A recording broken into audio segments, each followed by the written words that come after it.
Not only is Castlevania Symphony of the Night a masterpiece of video game design, it's teeming with references to history, religion, literature, and folklore.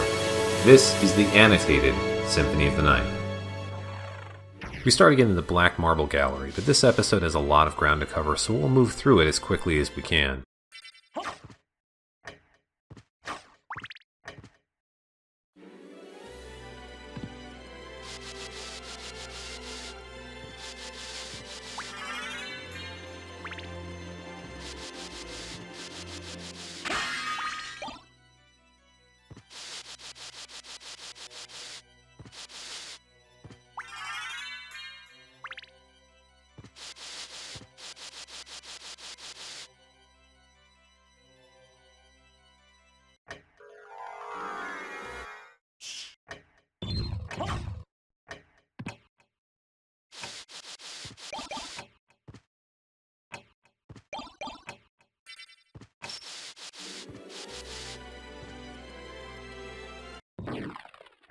The clock room here is something that we'll definitely come back to in the future, but for now, things really get going with the Guardian enemy. Essentially a palette swap at the Armor Lord from the first castle, this monster is the strongest regular enemy in the game and has the experience point payout to match. While this makes this corridor an effective place to level grind to prepare for many endgame battles, the strength of this enemy plus its immunity to most elemental attacks makes for a pretty dangerous foe. Poison damage will work well against this monster, as are weapons that will hit multiple times in quick succession, but it will put up an invincible barrier when struck repeatedly, so hit and run tactics are the safest approach when dealing with them. Called the Final Guard in the Japanese version, later games in the series would use this enemy for exactly that purpose, to defend the end bosses. That should give you a clue to where we'll end up in a few episodes. They drop the Great Sword, which is the strongest two-handed sword in the game at plus 65 attack, but is conspicuous amongst two-handed weapons in that it does not come loaded with a thrusting technique with a sonic boom motion. The in-game description calls this the Great Sword of Aubeck, which is another reference to fantasy writer Michael Moorcock's various works, as it was the massive broadsword swung by the human hero Aubeck of Malador. They also drop the God's Garb armor, which, while listed in its in-game description as the quote strongest of all armor, this is only true from a defensive stat perspective. The Alucard armor we picked up in the last video has slightly less defense but resistances to most elemental damage, making it a much more versatile option, and the fully powered walk armor has slightly higher defensive numbers after the castle has been fully explored. For most then, the Alucard mail is still the preferred option.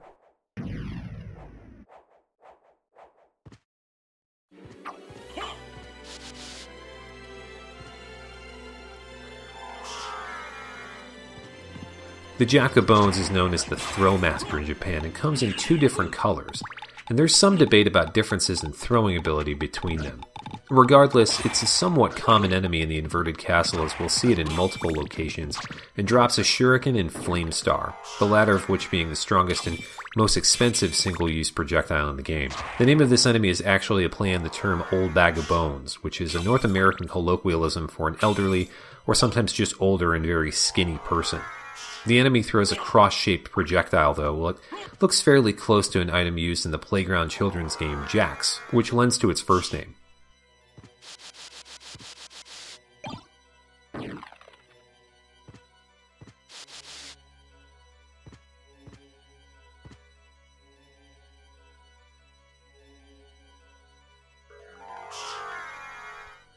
Though pretty obvious, the mechanical floor traps in this section of the castle were not found in the earlier counterpart. They do heavy damage, but a quick player can land and jump again if they're fast with their button presses. The green Nova skeleton is called the Skeleton Beamer in Japan. It is a distinct red dot on the forehead of the skull, which later games would use to explain this enemy's attacks as coming from psionic powers that were drilled into its head. However this might have happened, the beam that it emits is the strongest single enemy attack in the game, making this a fairly dangerous foe and not killed very quickly. It drops the Monster Vial 3 and the very interesting Terminus Est sword.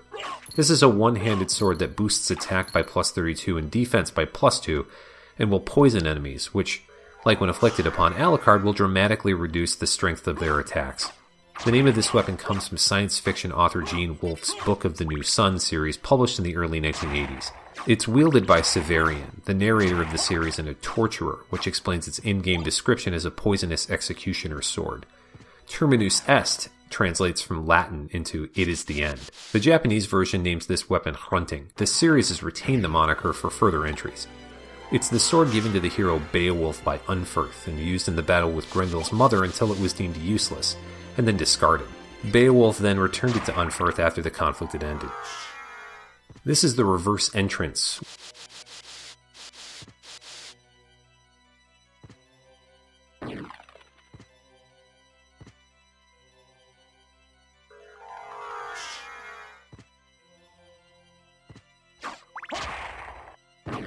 The dodo bird is named for an extinct distant cousin to the modern pigeon found on islands off the coast of Madagascar. Completely fearless of humans, it's thought to have been wiped out within a century of its discovery as it was an easily hunted bird. The one in this game, emphasis on one as it appears nowhere other than this single location, will flee from Alucard if it spots him. It drops a heart brooch accessory that will cut the amount of hearts used for sub-weapons in half. It also drops the rune sword, which is also known as the Heaven's Rune. It's a thrown weapon that covers a significant range on the screen that can be extended with a sonic boom motion. The after image of the attack left behind spells the word verboten, which is German for forbidden.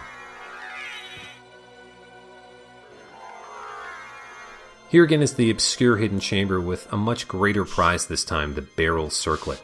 It's a headpiece that adds plus 10 to intelligence. What makes it an important find is its ability to heal Alucard when he takes lightning damage, which will be of great importance a little bit later.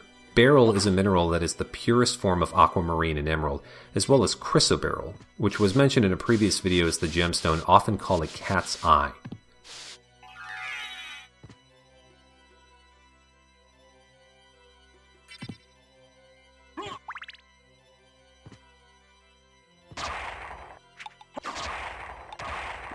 The blue Venus Weed is a more powerful version of the previously found Venus Weed enemy, which, according to the librarian's records, got this way from being fed demon blood.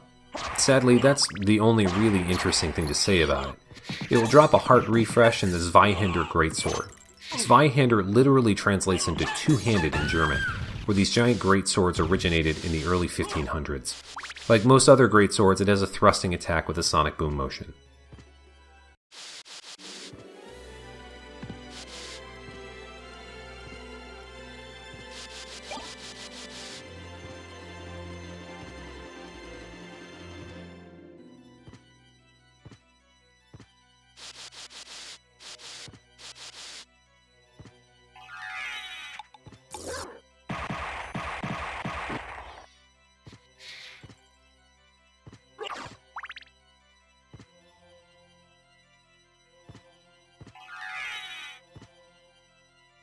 The Dragon Rider and Ouroboros are two distinct varieties of the white dragon enemy we fought in the Reverse Colosseum. The former bounces around the room and can be safely avoided between its jumping points with the head as its weak spot. The latter, though, will freely fly about the room. What really makes this enemy interesting is that the Fleaman Rider can be killed before the dragon, though it has no entry in the bestiary, and it causes the dragon to fly around the room and attack other enemies for us, not unlike a familiar. If the dragon is killed first, though, it has the rare chance to drop a karma coin consumable or a lapis lazuli accessory that boosts luck by plus 20. The name of this enemy comes from an Egyptian symbol that represents a snake eating its own tail in circular formation. This can represent many things, but most often humanity's eternal cycles of life, death, destruction, and rebirth. Ouroboros is called Quetzalcoatl in the Japanese version. This is the name of a Mesoamerican deity that took the form of a feathered serpent. In Aztec culture, this being became the god of wind and knowledge primarily, but was also something of a patron of the dawn, crafts, the arts, merchants, and the priesthood.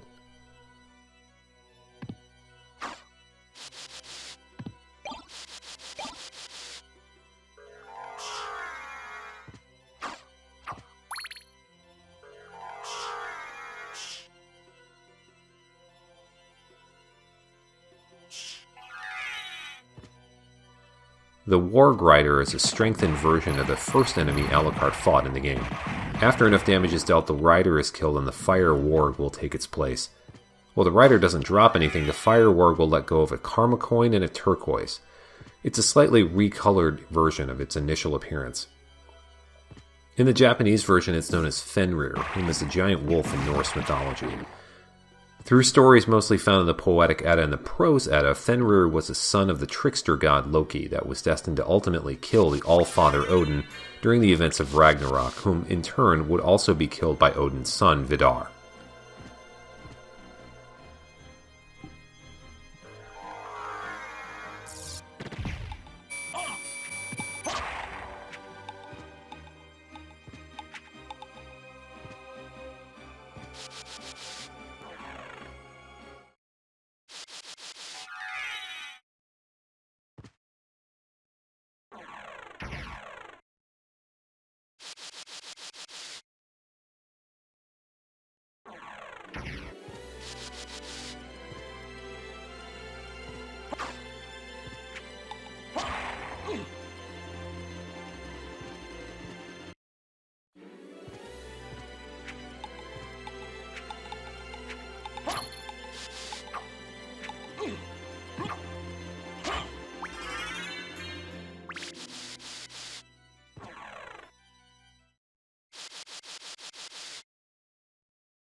In the North American version of the game, this location is called the Necromancy Laboratory, while the Japanese version names it the Black Magic Research Lab. Both titles, though, refer back to a central meaning that evil magic is being conducted in this space. Necromancy is a compound word that stems from ancient Greek that joins necros, or dead body, with manteo, which means to divine. In simple terms, necromancy is the magic of using the deceased for a variety of purposes, ranging from learning forbidden knowledge to raising an undead army. Not exactly sunny stuff. Black magic, then, is a sort of catch-all term for evil magic, or sorcery for an ill or selfish purpose. So, yes, bad things happen here.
The lesser demon that appears here in the Reverse Castle is different from its boss counterpart we fought in the Long Library. It no longer summons a rogues gallery of other enemies, instead copying itself ad nauseum if left to its own devices. By not killing a room full of them quickly, you run the risk of being overwhelmed.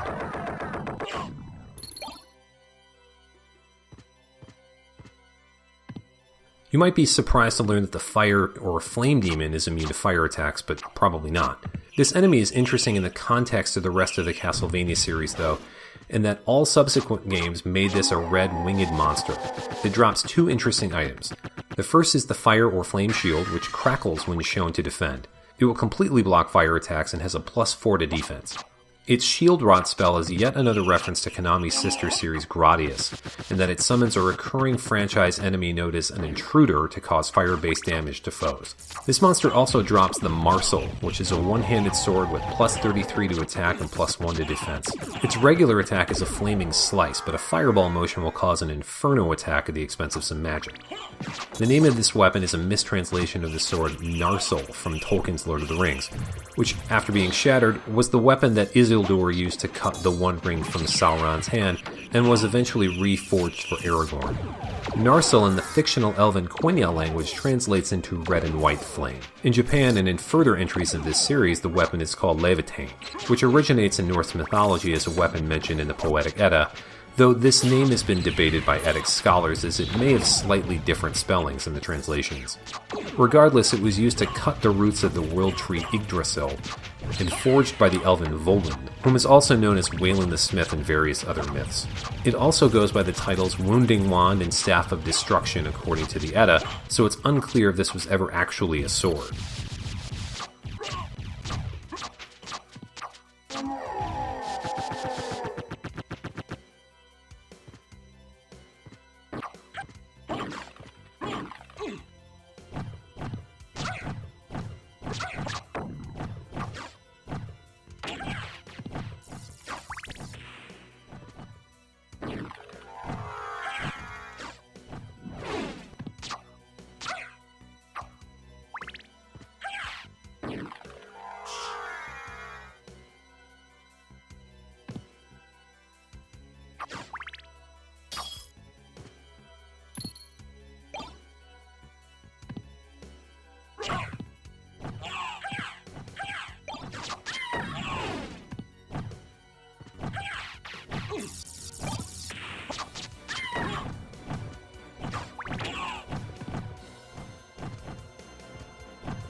The wings of the Bitterfly enemy are actually ears.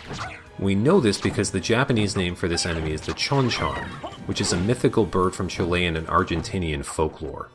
A Mapuche sorcerer whom wields the power of Kalku black magic can invoke a ritual that turns them into chonchons, which separates the head from the body and grows the ears to an extent where they can be used for such a purpose. In-game, they float in and out of visibility and are more of a nuisance than anything, though they can curse Alucard on contact. They drop a luck potion and a mystic pendant, which we found earlier in the royal chapel.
Here we have another powerful optional boss, Beelzebub.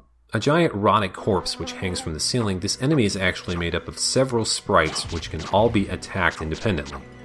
The more limbs are broken off, though, the more dangerous and aggressive this fight becomes, as it will summon a larger cadre of flies to attack us. The small poisonous maggots that run across the floor will also trickle down with more regularity the closer to death this demon becomes. Beelzebub is a great prince of hell according to the Dictionary Infernal, and in various Judeo-Christian theologies is considered a major demon.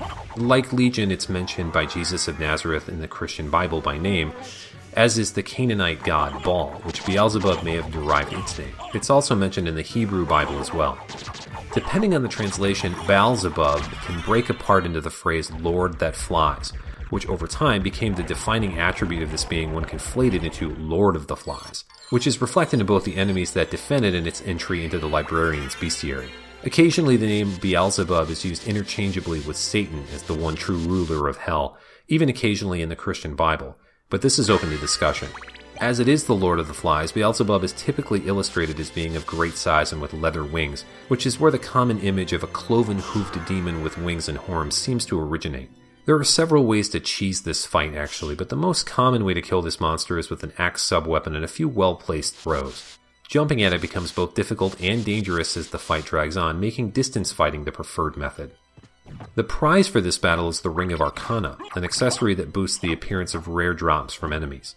This happens under the hood though, as we see no clear bumps in the luck stat from the status screen. Still, it's something of a must for item farming players. Arcana is short for the word arcanum, which is often defined and used somewhat interchangeably with the word mystery. It also refers to the use of alchemy, specifically in the formation of the Philosopher's Stone, which was an item used to turn base metals into gold or to extend human life, depending on what you might be reading. As this is a fictional concept and no such object exists, the method of fashioning a Philosopher's Stone was known as the Grand Arcanum. Since the item in the game can essentially grant us great power out of nothing, the name for the ring actually makes a little bit of sense.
The Gorgon enemy will turn Alucard to stone as well as collide with him for damage, but the saddle on its back isn't just for show, as we can use that to ride it.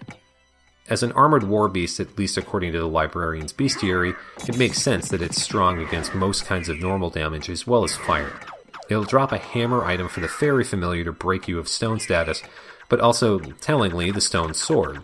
This is a unique short sword with laughably low attack, but will inflict certain enemies with stone status, and will hit stun most enemies for 1.3 seconds, which is significantly longer than any other weapon in the game. The Japanese name for this weapon and its appearance in every other game in the series is Milliken's Stone Sword.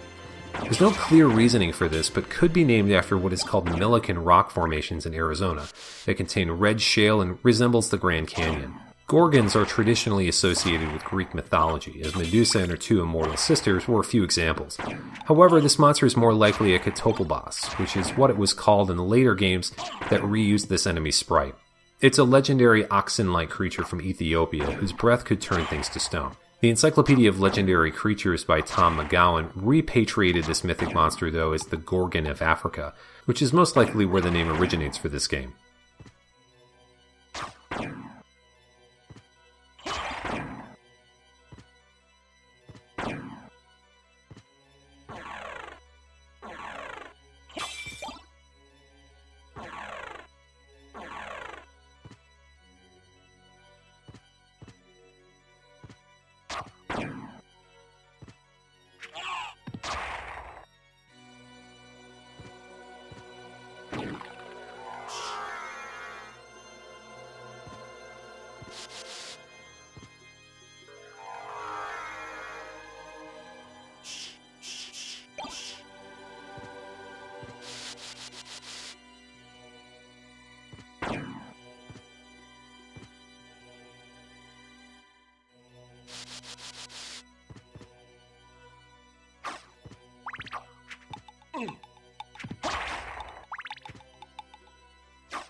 Here we are at the reverse outer wall and the end of this episode. Join us next time for a few quick trips through the west end of the castle and some of the more clever literary allusions in the game. See you then.